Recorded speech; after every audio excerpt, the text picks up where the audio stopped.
दोस्तों नमस्कार। स्वागत है आप सभी का आप ही के अपने इस मंच पर जिसका नाम है मयूर जानी ऑफिशियल।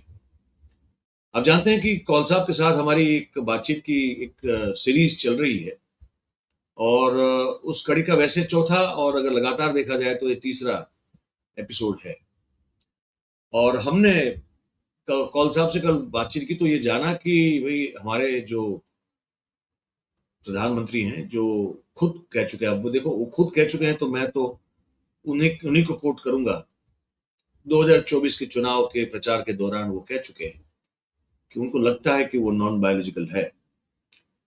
तो खैर उस पर बहुत सारी टीका टिप्पणी हुई है, मैं वहां पे नहीं जाऊंगा। लेकिन कल पर जब पता चला, फिर हमने वो जो स्टफ वेबसाइट है उसकी रिपोर्ट भी आपको दिखाई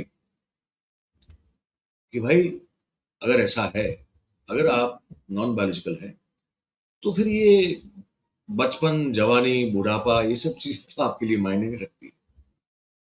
आप तो फिर वही जो सात या पता नहीं हमारे कितने चिरंजीवी माने जाते हैं उन्हीं में से एक फिर हो जाने चाहिए थे। तो थकान बकान जो है तो आपके आसपास कहीं आनी भी नहीं चाहिए। किसी की गोली वोली या मिसाइल विसाइल का डर भी आपको होना नहीं चाहिए। और फिर आप ये भी ना कहें, क्योंकि आप नहीं कह सकते अगर आप नॉन बायोलॉजिकल हैं तो, कि भैया हमको बीच बीच में 15-15 मिनट का टाइम चाहिए क्योंकि हमको नैप लेना है, मतलब कि जबकि लेनी है। ये भी आप नहीं कहते। ना आप ये कहते हैं कि अब भाई हमको ऐसे जो है ना इस तरह से हमको फैसिलिटेट किया जाए कि सीढ़ियां चढ़नी ना पड़े। ये भी आप नहीं कह सकते। लेकिन ये सब न्यूजीलैंड में तो हमारे प्रधानमंत्री ने कहा। और इस पर सवाल फिर खड़ा हुआ कि क्या बुढ़ापा किसी को छोड़ता है? बायोलॉजिकल में किसी को नहीं छोड़ता। मैं भी जो है धीरे धीरे मेरी भी उम्र बढ़ रही है, तो मैं भी अब 54 साल का हो गया तो शरीर पे दिखता है। कौल साहब की उम्र थोड़ी मुझसे ज्यादा है तो वो भी। फिर आपका मेटाबॉलिज्म अपना अपना रहता है, आप किस तरह से आपकी खुराक है, आप कैसे अपने बॉडी की केयर करते हैं, दिमाग को कैसे स्वस्थ रखते हैं, ये सब चीजें इसमें दिखती हैं कि भाई वो उम्र जब आपके शरीर पर दिखना शुरू हो जाए, उन सबके पीछे ये सब कारण होते हैं। पर उम्र कहीं ना कहीं जाके आपको पकड़ तो लेती है, दबोच लेती है। तो ले रही है तो ले रही है, उसमें कोई गलत बात नहीं। बस ये है कि वो भरम निकाल देना चाहिए कि मैं शायद नॉन बायोलॉजिकल हूं। तो इस पर तो हमने कल बात की, लेकिन आज जो बात करने वो ये करने वाले हैं कि एक बड़ी महत्वपूर्ण चीज जो प्रधानमंत्री को करनी चाहिए थी, ऐसा कौल साहब का भी मानना है और मेरा भी मानना है। और मुझे लगता है कि ऑस्ट्रेलिया, न्यूजीलैंड में जो हमारे कट्टर तनातनी हिंदू और भक्तगण रहते हैं उनका भी ये मानना है। वो कौन सा मुद्दा है जिसको मोदी जी ने डक किया? जैसे उस पुराने जमाने में जब वो मालकम मार्शल और गार्नर वगैरह आते थे तो गावस्कर साहब बड़े प्यार से डक कर लेते, वैसे ही इन्होंने डक कर लिया। वो मुद्दा उन्होंने छेड़ा ही नहीं। वो कौन सा मुद्दा है उस पर आज बात करेंगे। तो कौल साहब बहुत बहुत स्वागत है आपका। और आपकी बातचीत जो हमारे साथ हो रही है बड़ी जो है हमारे दर्शक परिवार के लोग हैं उनके पास पहुंच रही है, ये अच्छी बात है। हालांकि नोटिफिकेशन बहुत दबाए जा रहे हैं, उसके बावजूद भी ये पहुंच रहा है। और कमेंट सेक्शन में मैंने देखा बहुत ही पॉजिटिव और सकारात्मक चीजें और बातें लिखी गई हैं। ज्यादातर 90% ये अपने आप में बड़ी अच्छी बात है। इस युग में जबकि नफरत की आंधी बह रही है तो लोग इस तरह की बात सुन रहे हैं। ये मैं भाग्यशाली समझता हूँ कि ऐसे दर्शक परिवार के साथ में जुड़ पाया हूँ और आपसे भी बात हो पा रही है। तो कौल साहब वो कौन सा मुद्दा है जो जो जो बाउंसर की तरह आया और या था सामने, लेकिन मोदी साहब डक कर गए? वो कौन सा मुद्दा है? देखिए सर, जैसे मैंने कल कहा आपको कि मार्च सॉरी अप्रैल में काफ़ी वारदातें हुई न्यूजीलैंड में अगेंस्ट इंडियंस के खिलाफ। ये थी कि इंडियंस को मारो। ग्राफिटीज अखबारों में निकला है, तो उनके कंसर्न्स हैं। तो जो मैंने कल बोला डैडी जी आएंगे तो वो दिखाएंगे, मगर सवाल है डैडी जी तो आ गए, तो मगर डैडी जी ने फिर क्या कहा? What did daddy do? Daddy ji ने कोई बयान दिया क्या पब्लिक में, या न्यूजीलैंड लीडरशिप को दे दिया कि हमारे यहाँ पर भारतीय जो हैं उनके कंसर्न्स हैं, सेफ्टी कंसर्न्स हैं? वो क्या प्रेस में आया, क्या मीडिया में आया क्या कहीं पर कि भारतीय प्रधानमंत्री ने न्यूजीलैंड प्रधानमंत्री के साथ ये मुद्दा उठाया कि यहाँ पर जो भारतीय हैं तो वो उनके साथ रेसिज्म के शिकायतें हैं उनको, और पब्लिकली कुछ वन सेक्शन जो है न्यूजीलैंड का वो उनके खिलाफ है। तो उनको कैसे आप रीअश्योर करेंगे मेंटली? मैं थोड़ा वहां पे, यहाँ पे मैं स्पेसिफिक होना चाहता हूँ कौल साहब। रेसिज्म का सेंटिमेंट लोगों के मन में होना एक वो अलग बात है, और उस सेंटिमेंट को जाहिर करना हम्म। पब्लिकली, हम्म। वो अपने आप में अलग बात है। हम्म। तो क्या भारतीय जो कि न्यूजीलैंड में रहते हैं या भारतीय जो कि ऑस्ट्रेलिया में रहते हैं, क्या उनके खिलाफ ये जो रेसिस्ट सेंटिमेंट्स हैं, क्या वो जाहिर भी हो रहे हैं, ये पब्लिकली ये हो रहा है? अगर वो हो रहा है तो पहले जानना ये चाहता हूँ कि क्या क्या हो रहा है और किस तरह से हो।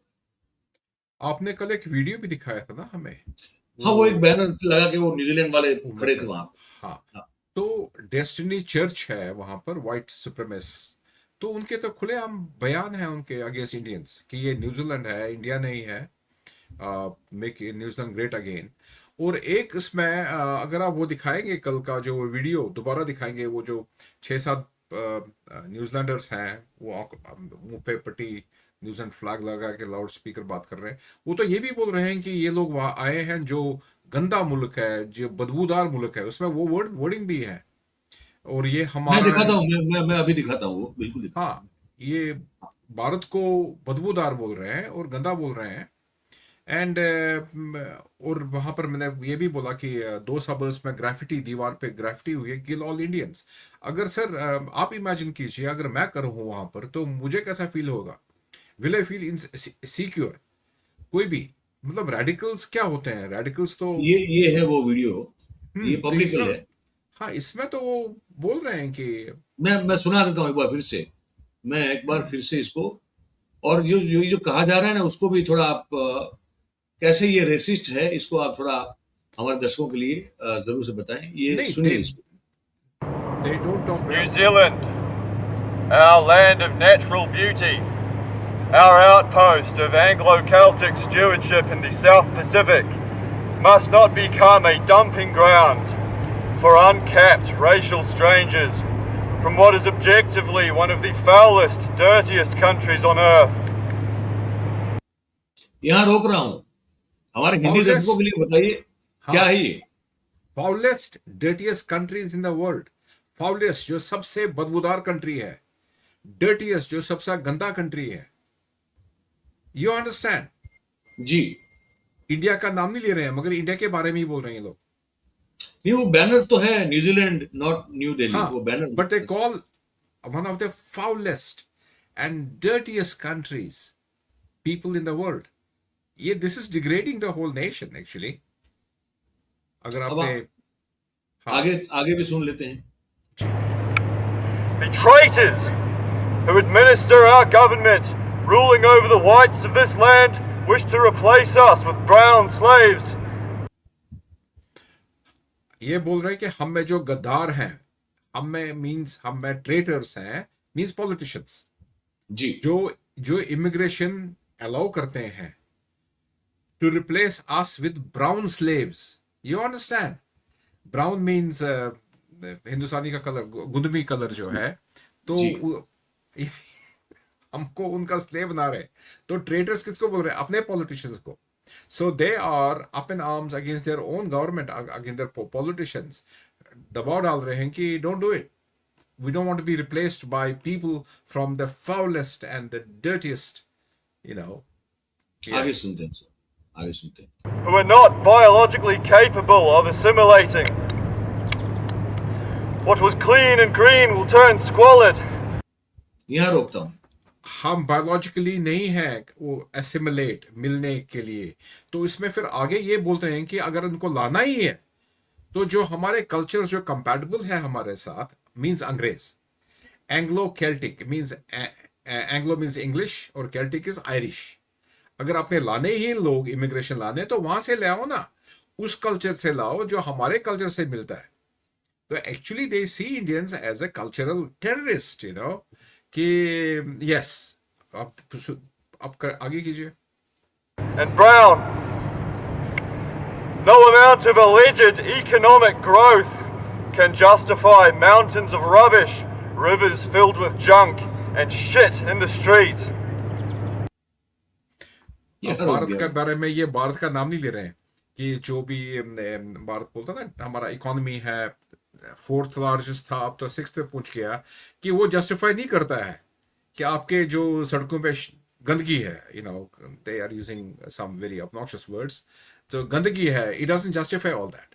Means they are down playing Indian economy, कि आपका देश तो गंदा है, बदबूदार है, और वहां से लोग यहाँ आ रहे हैं, और देन ये they are attacking their own government, their own people, politicians, for allowing them. कि अगर आपको चाहिए तो फिर वहां से ले आए, अगर हमको चाहिए वर्कर्स चाहिए तो अपने कल्चर से ले आए ना, Anglo Celtic, Ireland and England से, नॉट द ब्राउन पीपल। ये सेंटिमेंट तो this is common, this would be same thing in the US. US में भी होगा यही, यूरोप में भी होगा, इंग्लैंड में भी होगा, ऑस्ट्रेलिया में भी ऑब्वियसली है ही है, दबा हुआ है, मगर यहाँ तो मैं काफी प्रोफाउंड देख रहा हूँ। तो आप ये कह रहे हैं कौल साहब कि ये जो फेस करना पड़ रहा है एक तरह से एक हीट कहें, एक नफरत कहें, भारतीयों को जो ये फेस करना पड़ रहा है, वो उस पर उसको रोकने के लिए या तो भारतीयों की ओर से, भारतीयों की तरफ से जो कि ऑस्ट्रेलिया न्यूजीलैंड में रहते हैं, अभी इस वक्त वही की बात कर रहे हैं, तो वो एक आवाज बन के जो एंथनी अल्बेनीजी या तो जो डिक्सन हैं उनको, न्यूजीलैंड के, उनको जो अपनी स्पीच में बताना चाहिए था कि भाई ये जो हमारे समुदाय के साथ हो रहा है ये ठीक नहीं है, इसको रोका जाए, ये कहना चाहिए था मोदी साहब। हाँ, उनको कहना चाहिए था। देखिए, as far as protection is concerned, हमारे यहाँ लॉ एंड ऑर्डर तो है, न्यूजीलैंड में भी है और ऑस्ट्रेलिया में भी है, इंटेलिजेंस बहुत है, पीपल आर मॉनिटर्ड। हालांकि यहाँ पर आप पुलिस देखोगे नहीं, अनलाइक इंडिया और यूएस में तो सायरन बजती रहते हैं, तो यहाँ पर आप दिखेगा नहीं पुलिस, मगर उसका मतलब नहीं है कि आपको देखा नहीं जा रहा है। वी आर मॉनिटर्ड, तो शार्पली मॉनिटर्ड, तो उस हिसाब से तो अनसेफ आपको फील नहीं करना चाहिए। लॉ एंड ऑर्डर जो है तो उस पर आप ट्रस्ट कर सकते हो, मगर वो कोई गारंटी देता नहीं है कि वो साइकोलॉजिकल जो है इंसान का, कि कोई रात के 10 बजे 11 बजे कोई भी आपको रेशियल अटैक करे, उस वक्त पुलिस तो वहां पर नहीं होगी ना, यू फील इनसिक्योर। तो उसके लिए बड़ों को बात करनी चाहिए, and there should be condemnation. एक तो लोकल गवर्नमेंट जो अपनी गवर्नमेंट है उनको कंडेम करना चाहिए, प्लस मगर अगर आप डैडी आ गए और आप उनको रिसीव करते हो, आप उनको रिसीव किस लिए करते हो, उनका काम क्या है यहाँ पर? द क्वेश्चन इज, अगर आपके भारत से प्रधानमंत्री आ गए तो वो किस लिए आए? मुझे एज आम शहरी जो यहाँ का हूं, मैं भारतीय मूल का, मुझे क्या मिलता है उनसे? What am I getting? Am I getting, is my daddy talking to my other daddy, यहाँ का डैडी के साथ, और वो दोनों अपना स्टेटमेंट देंगे प्रेस को कि हम ये कंडेम करते हैं भारतीयों के साथ क्या हो रहा है? वो तो नहीं हुआ। I haven't seen it. न तो मुझे देखिए, यहाँ पर तो सितंबर में काफी प्रोटेस्ट हुए थे, और यहाँ न्यूजीलैंड में तो अभी भी अप्रैल मई में हुए, तो फ्रेश है। इवन टू द एक्सटेंट कि वहां पर तो जो फ्री ट्रेड एग्रीमेंट हुआ तो उसका भी काफी क्रिटिसिज्म हो रहा है कि उसमें लोग काफी खुश नहीं है कि भारत के साथ हमको ये रखना है। तो basically what I am saying, ये मेरी पर्सनल ऑब्जर्वेशन भी है, तो लोगों का ये है कि अगर हमने लाने ही हैं वर्कर्स, जो हमको वर्कर्स चाहिए यहाँ पर, व्हाई डू वी गेट, हम क्यों ला रहे हैं सब कॉन्टिनेंट से ब्राउन पीपल? अगर लाने हमको गोरे लाने हैं, साउथ अफ्रीका से लाने, वो ट्रेंड भी है, साउथ अफ्रीका से लाने हैं, जिम्बाब्वे से लाने हैं गोरे लोग, या यूरोप से लाने हैं जो कंपैटिबल है culturally.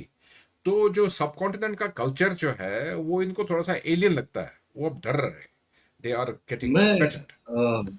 To support what you are saying sir, मैं अभी के कुछ मेरे सामने एक वीडियो आई है, जुलाई 11 की है ये, मतलब 5 दिन पहले की, जुलाई 11 की एक वीडियो है, न्यूजीलैंड की है।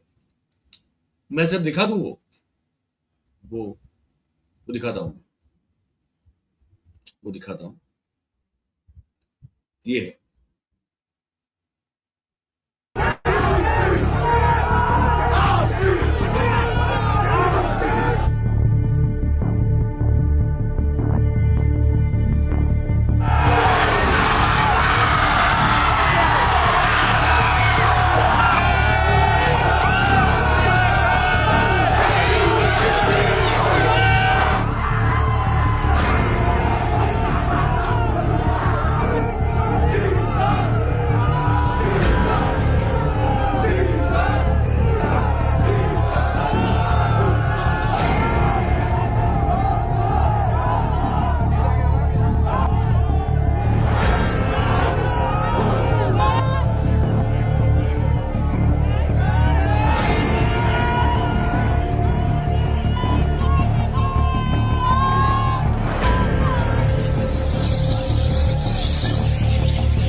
तो एंड में लिखा है कि this is New Zealand, not not India. India.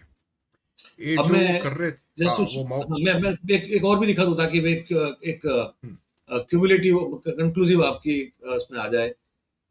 ये एक ऑस्ट्रेलियन न्यूज चैनल पर रिपोर्ट है।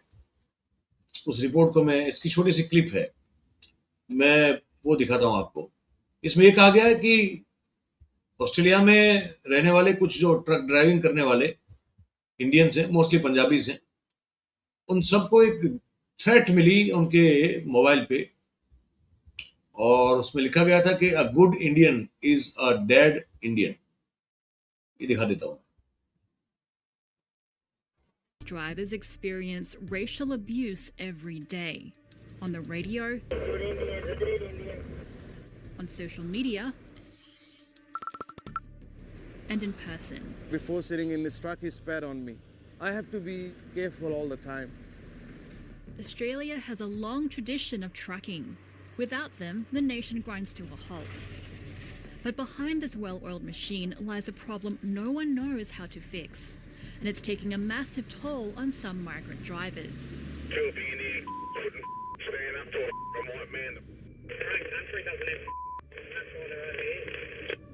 There's a civil war coming. We're going to kill all the male Indians. We're going to drown all the kids, and we're going to sell all their women to slavery.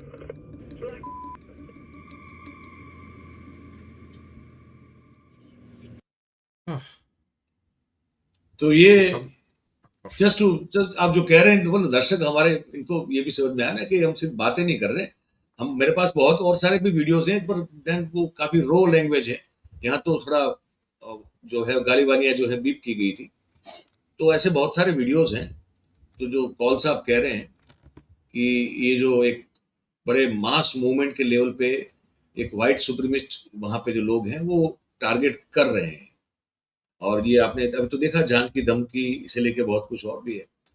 और कौल साहब इसलिए ये कह रहे हैं कि इस मामले को जब वो अल्बेनीजी का या लिक्सन को गले मिल के ये सब जो ला रेड कारपेट पे चल रहे थे और सब कर रहे थे, अपने लिए सोने का टाइम मांग रहे थे, सीढ़ियों से गुरेज कर रहे थे, सिक्योरिटी लेवल जब बढ़ा रहे थे, तो ये जो भारतीय वहां पे जो इनके नाम की माला जपते रहते हैं आमतौर पे, उनकी सिक्योरिटी और उनकी सुरक्षा और वंश भेद से उनको कैसे बचाया जाए, क्या उस पर उनको बात नहीं करनी चाहिए? ये कौल साहब कह रहे हैं। सर प्लीज कंटिन्यू विथ, आपने ये 2 वीडियो देखे उसके बारे में आप अपनी बात बताइए और प्लीज कंटिन्यू। ये जो पहला वाला था ना, ये हाका, इसको हाका बोलते हैं, ये मौरीज का होता है।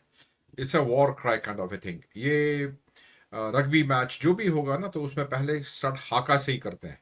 दे शो दैट वॉरियरहुड। ये मौरी लोग जो गए हैं न्यूजीलैंड तकरीबन 1300 के आसपास, सी मीन्स तकरीबन 725 साल पहले, तो उनका ये दिखाते हैं। तो इसमें इंडियंस ने भी ये किया था कि ये हमको हैकल करते हैं, they are making fun of this, but this is the, अब ये देख रहा हूँ मैं, I think because there it is a reaction to जो उधर से आ रही है, झांकियाँ आ रही हैं, तो it's a matter of time, तो इंटॉलरेंस। और यहाँ पर इंडियन क्राउड है, तो उनके सामने पुलिस है for the protection, that's showing. But it also shows, क्योंकि माउरीज का जो वो पहले आए हैं, देखिए माउरीज आए हैं 1300 के आसपास, उसके 350 साल बाद फिर डच आ गए। डच एक एक्सप्लोरर, तो एबल टैस्मैन, जिसके नाम पे वो टैस्मैन सी है, तो टैस्मैन सी, तो वो आ गए। तो उसके 125 साल के बाद फिर ब्रिटिश आ गए, जेम्स कुक 1760 के आसपास। फिर 1840 में ब्रिटिश क्राउन और ये जो चीफ्स थे इनके माउरीज के, मीन्स जो 750 साल पहले आए हैं, उनके बीच में मुआहदा हुआ, तो land rights and all that जो माउरीज का रहा है। 1984, आई थिंक 1984 में Maori language was considered one of the 3 languages, top official language है। तो Maoris का 17% population है, and they're very powerful people. They have their own, उनका अपना है, white British के साथ प्रॉब्लम है। बट अब ये देख रहे हैं कि ये तीसरे फोर्स भी आए हैं, मीन सब कॉन्टिनेंट से बाकी आए हैं। तो पहले तो उनके लिए अंग्रेज थे, अब तो हिंदुस्तानी भी हैं, तो तो वो तो डबल हो गया ना थ्रेट, कि ये हमारा देश था। क्योंकि माउरीज के आने के बाद तकरीबन 350 साल, नियरली 350 ईयर्स, और नहीं कोई नहीं था, सिर्फ माउरीज थे यहाँ 350 साल।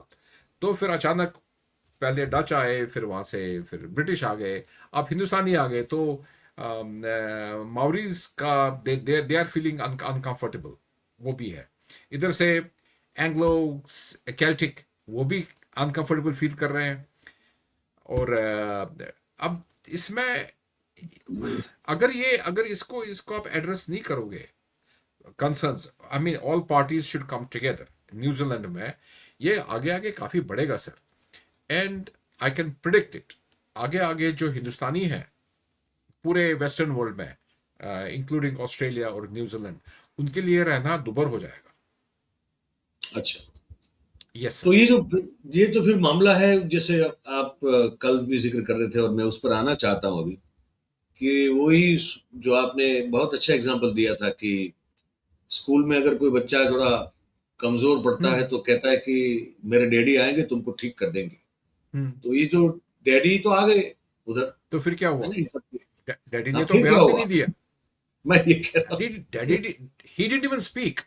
अब देखिए ना, डैडी ने आपको तो ये गले मौका मिलता मिलाया, है। गले के लिए गले पड़े, 50 बार हाथ मिलाया। अच्छा, वो वाली क्लिप है ना, वो हमको आधी अधूरी मिली थी, आज पूरी मिली है। वो जो ऑस्ट्रेलियन न्यूज में नहीं, वो जो एक मेल फीमेल एंकर जो बड़ा जी व्यंग कर रहे थे, वो जी। पूरी क्लिप दिखाऊं क्या मैं आपको? दिखाइए।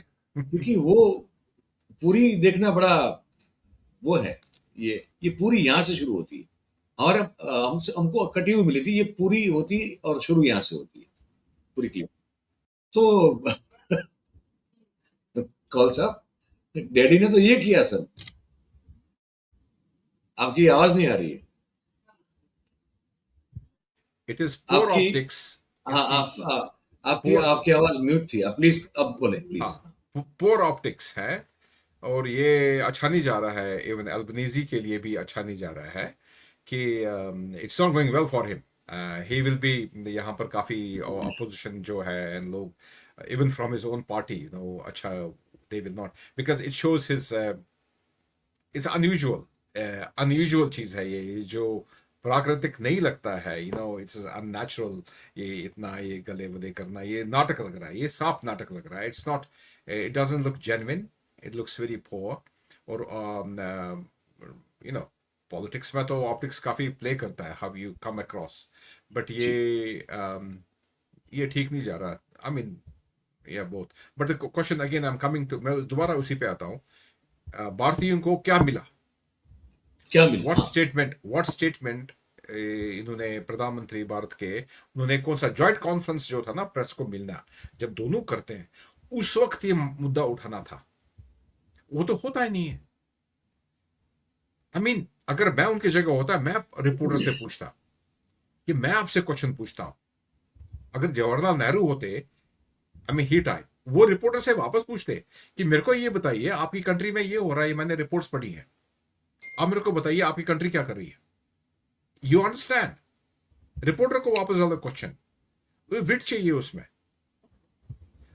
ये तो मौका था उनके लिए टू एलिविएट जो कंसर्न्स होते हैं, तो इसी के लिए तो सब कुछ करना, और बाकी क्या करना होता। बाकी सर, मैं भी प्रोफेशनल हूँ, हम तो फेस, ऐसे हम बात कर रहे हैं, हम professional meetings, business meetings, designs तो हम तो नो स्क्रीन से कर रहे हैं। You don't need to come, personally आपको आने की जरूरत नहीं पड़ती है काफी चीजों में, टेक्नोलॉजी है आजकल, तो वाई इन पर्सन, वो बांगड़ा वांगड़ा करने के लिए।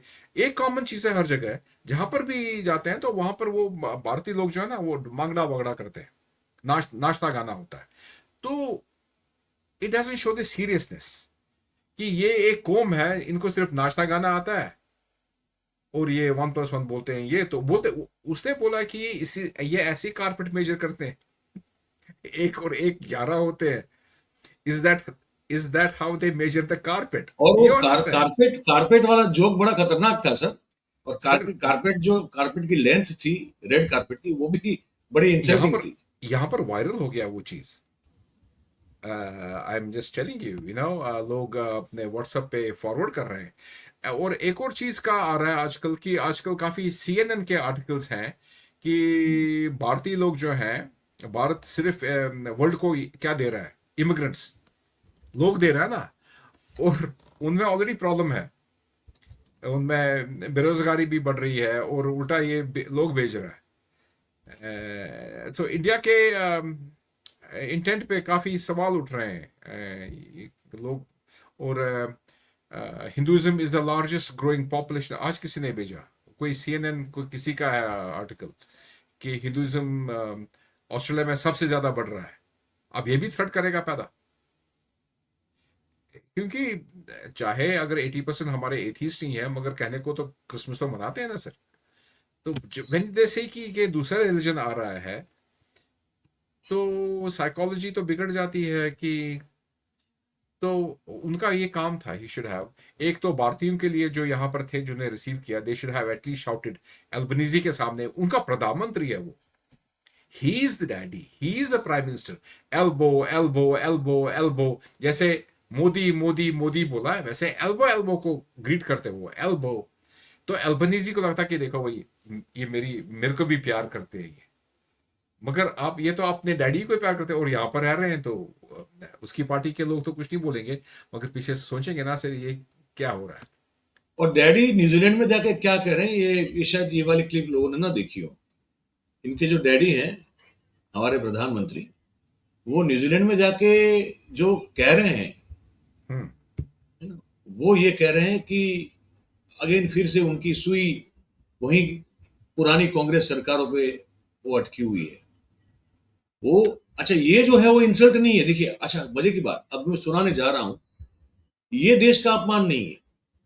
ये खुद जाके ये कह रहे हैं कि मेरे जो पूर्वज हैं, मतलब मेरे प्रीडेसेसर्स जो हैं, मेरे पहले वाले, उन सब लोगों ने मेरे लिए बहुत काम छोड़ के गए हैं, मतलब वो किया नहीं कुछ उन्होंने, जो मुझे करना पड़ रहा है। इसको मैं सुनाता हूँ आपको। हालांकि आप जो कह रहे हैं बड़ी गंभीर बात है। हमने वो जो क्लिप दिखाई जिसमें वो जो ट्रक ड्राइवर्स पर डेथ थ्रेट आ रही है, उनके परिवार को लेकर थ्रेट आ रही है, और ऐसे बहुत सारे किस्से हैं, तो ये बात भी तो उन तक पहुंचती होगी, लेकिन उस पर वो बात नहीं कर रहे हैं। लेकिन कर क्या रहे हैं? बात जो कर रहे हैं वो ये कर रहे हैं, सुनिए। और मेरे डेलीगेशन के उष्मा भरे स्वागत और आतिथ्य के लिए मैं मेरे मित्र प्रधानमंत्री इलेक्शन का आभार व्यक्त करता हूं। उन्होंने स्वागत में इतनी गर्मजोशी दिखाई है कि ऑकलैंड की सर्दी भी आज कुछ कम लग रही है। ये सब जुमले अपडेट करते रहेंगे। इस यात्रा के दौरान न्यूजीलैंड के लोगों से जो स्नेह और अपनापन मिला है वो हमारे हृदय में हमेशा रहेगा। पिछले वर्ष प्रधानमंत्री इलेक्शन की भारत यात्रा से हमारे सहयोग के हर क्षेत्र में नई ऊर्जा आई है। उनके नेतृत्व, स्पष्ट विजन और मजबूत प्रतिबद्धता से भारत और न्यूजीलैंड की मित्रता को नई गति और नई दिशा मिली है। आज 40 वर्षों के बाद अब आया पूरा। भारतीय प्रधानमंत्री की न्यूजीलैंड यात्रा हो रही है और मैं हमेशा कहता हूं कि बहुत सारे अच्छे काम है जो मेरे पहले वाले लोग मेरे लिए छोड़ के गए हैं, जो मैं पूरे कर रहा हूं। ये कहते हैं वहां जाके। सर, अंग्रेजी में कहावत है, don't wash your dirty linen in public. This is standard. Don't wash your dirty linen in public. Linen होता है मीन्स जो बेड वो पब्लिक में मत दो। जो आपका डोमेस्टिक पॉलिटिक्स है कभी नहीं करना चाहिए, क्योंकि he is representing India. Bharat वो तब भी भारत था, तब 40 साल पहले जो इंडियन लीडरशिप थी वो इनकी भी लीडरशिप थी। It doesn't matter.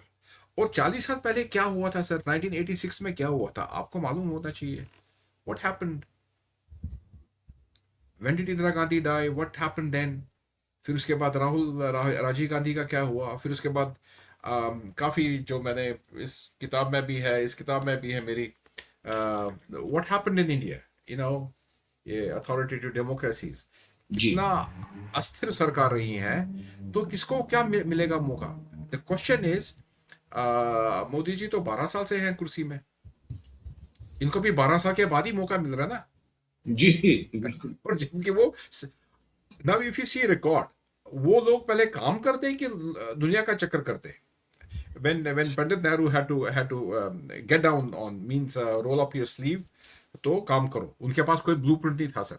भारत आजाद हुआ था, 40 करोड़ 36 करोड़ तो इंडिया में रहे थे, 4 तकसीम विभाजन हुआ था इंडिया का, and then it was a poor country that time. He had to get down to work, he had to set foundations करनी थी, क्रिएट इंस्टीट्यूशंस बनाने थे, एक तो डेमोक्रेटिक इंस्टीट्यूशंस, उसके बाद फिर आपके इंजीनियरिंग इंस्टीट्यूशंस, मेडिकल इंस्टीट्यूशंस, जो बना उनके टाइम में बनाया, right? He led the foundation. और जो भी इंडिया से एक्सपोर्ट हुआ है, इंजीनियर्स हुए हैं, डॉक्टर्स हुए हैं, साइंटिस्ट हुए हैं, अब देखो वो कहाँ है, वर्ल्ड स्टैंडर्ड पे। इंडिया ने वर्ल्ड स्टैंडर्ड पे बनाया। एंड उसके बाद now, but they didn't have time. उनका देखिए कितना फॉरेन टूर्स रहा है, राजीव गांधी का कितना, because they had to get down to work. इतना फुर्सत नहीं था उनको डोमेस्टिक पॉलिटिक्स में कि आप बाहर की कंट्रीज में जाके, देश विदेश में जाके जुमले के, आई मीन सॉरी, ये you know all these things they had to do, they didn't have time. आपको घर पे काम करना है कि बाहर जाना है? ये बाहर जाने के लिए तो फॉरेन मिनिस्टर होता है, right? Am I wrong? What is foreign minister for? What is trade minister for? What is education minister for? जो हर चीज के लिए हमको एजुकेशन इनके साथ करना है, तो एजुकेशन मिनिस्टर जाएगा। उनके लिए डिफेंस, तो आपने कभी देखा है डिफेंस मिनिस्टर को बाहर जाते हुए? ये आपने देखा कभी एजुकेशन मिनिस्टर को बाहर जाते हुए? और इवन फॉरेन मिनिस्टर तो कभी कभी, and then it is debacle, so this is what's happened. I mean, one man can't hold all the ministries. सब मिनिस्ट्रीज एक ही आदमी नहीं चला सकता. एक आदमी सब चीज में एक्सपर्टीज नहीं कर सकता, और वो भी एज के साथ तो काफी प्रभाव पड़ता है सर. फिर तो आपको वही बातें बोलनी है, एक और एक 11. आई मीन, यहां पर तो सभी हंसेंगे, मजाक करेंगे, बट मीम्स बनती हैं, एंड हमको भुगतना पड़ता है. People Indians who are living here. मैं एक और चीज इसमें देखूंगा, मैंने वो क्लिप्स देखी.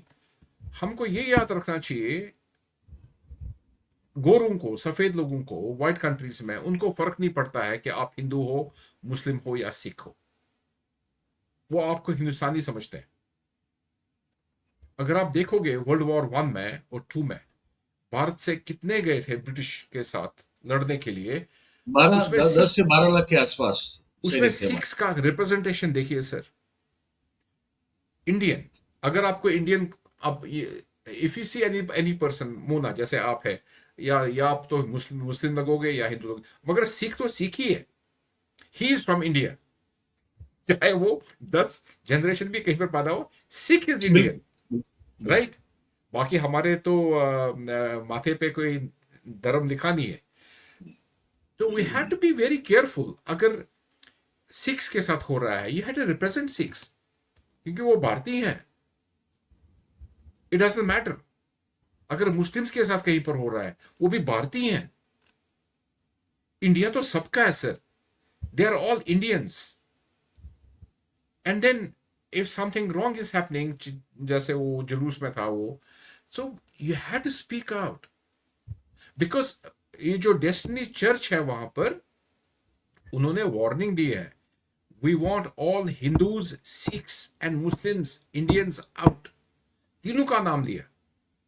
उसमें हिंदू नहीं बच पाए कि नहीं, Hindus, Muslims and Sikhs, all Indians out. We don't want them. वो तो आपको एक ही स्पेक्ट्रम पे देख रहे हैं. They don't differentiate.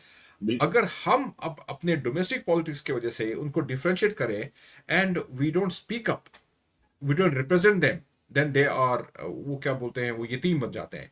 The community falls between the cracks. अब जिस मुल्क में वो गए हैं, वहां पर भी उनके साथ भेदभाव शुरू हो गया है. कुछ लोग बातें करते हैं, थ्रेट भी कर रहे होंगे, और उनको कंफर्टेबल नहीं फील कर रहा है. और जिस देश से आए हैं, तो वो भी उनको ओन नहीं कर रहे हैं, उनके लिए आवाज नहीं उठा रहे हैं. जी. अब हाँ ठीक है, आजकल क्यों गल्फ में जो है, कल परसों शिप पे अटैक हुआ था, तो उसमें यूएई का शिप था, तो उसमें 7 भारतीय जख्मी हो गए थे, एक गुजरा था. तो उस वक्त तो इंडिया काफी शोर करता है, क्योंकि वो ईरान है, सिलेक्टिव है. Because that time is Iran पे उंगली उठानी है. मगर जब ईरान का जहाज, समुद्री जहाज को डुबा गया था हिंद महासागर में, जहां पर आपने बोला था कि मैं यहाँ का वो हूँ सिक्योरिटी, ये सब मेरी अंडर सिक्योरिटी आता है, हिंद महासागर, इंडियन ओशन, फिर उस वक्त आपने कुछ बोला नहीं. What did you say? Why do you have selecting? तो यहां पर भी तो है, it's not good. The country must represent its people. क्योंकि जो भारतीय हैं, हिंदुस्तानी है, सर रिप्रेजेंट करते हैं इंडिया को. अगर सब भारतीय जो बाहर से हैं, अगर सभी वापस जाएं इंडिया में, एक तो आपका फॉरेन जो फॉरेक्स जो है आपका, वो खत्म हो जाएगा. इमेजिन कीजिए, आप कितनों को नौकरी देंगे वहां से? How many people you will give jobs? आपके पास नौकरियां हैं क्या इतनी? So they are doing your work. एक तो आप पे लोड कम कर रहे हैं, ऊपर से पैसा भेज रहे हैं. अब उनके जो कंसर्न्स हैं, वो तो आपको रिप्रेजेंट करने हैं ना. बिल्कुल. Am I wrong?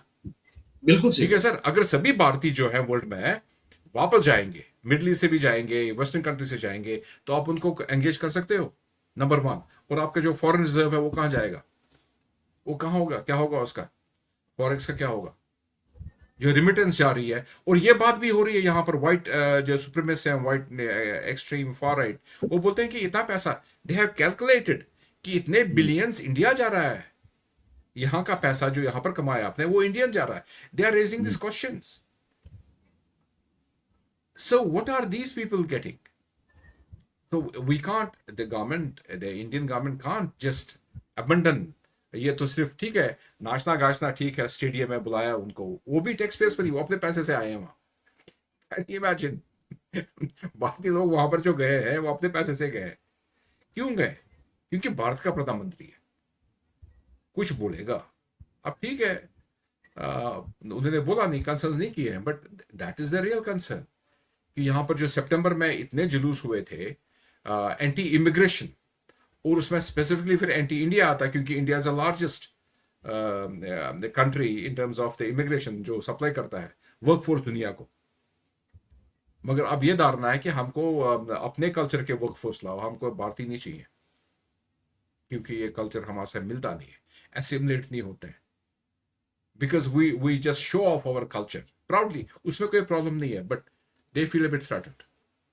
जैसे आप भारत में, अगर आप मान लीजिए आप भारत में आपको कोई बाहर के कल्चर्स ज्यादा दिखाएंगे अपना आपको, तो आपको भी तो बुरा लगेगा सर। बिल्कुल सर,